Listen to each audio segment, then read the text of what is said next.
Hapon mga sadik. Yan. Ayan po yung Bayanan Beach Resort. O yan, Bayanan ho yan. Yan. Doon po sa dulo na yon, yun ho ang talikurin. Ay kita ka naman ho ninyo. Yan, yan, oh.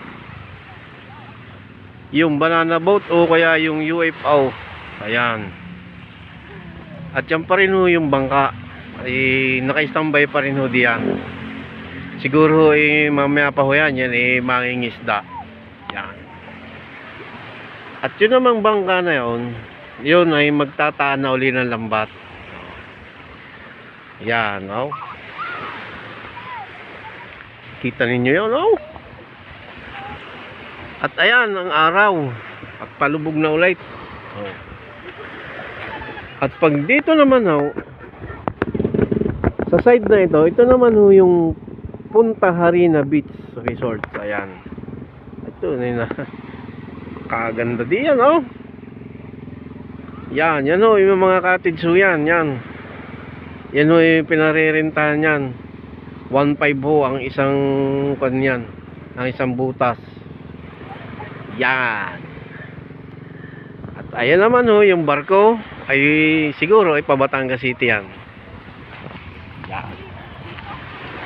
At tayo ay nandito ngayon sa parking area. Ayan parking area yan. Ayan.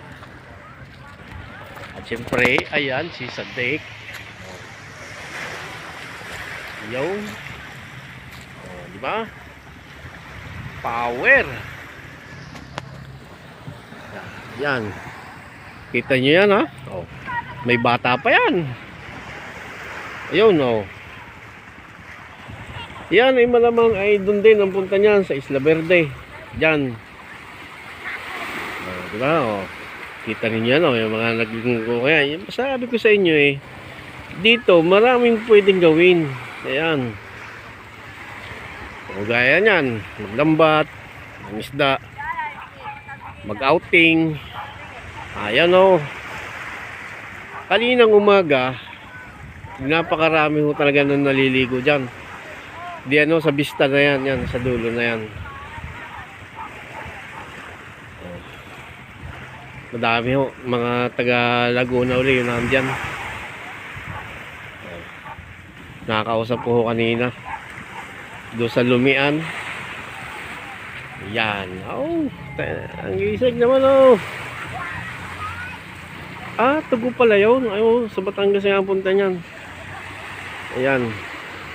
So ayun, at magandang hapon at magandang umaga, magandang tanghali ho kung saan man ho kayo nandun na napapanood ninyo. Ayan, shoutout po sa inyong lahat. Power. Peace out.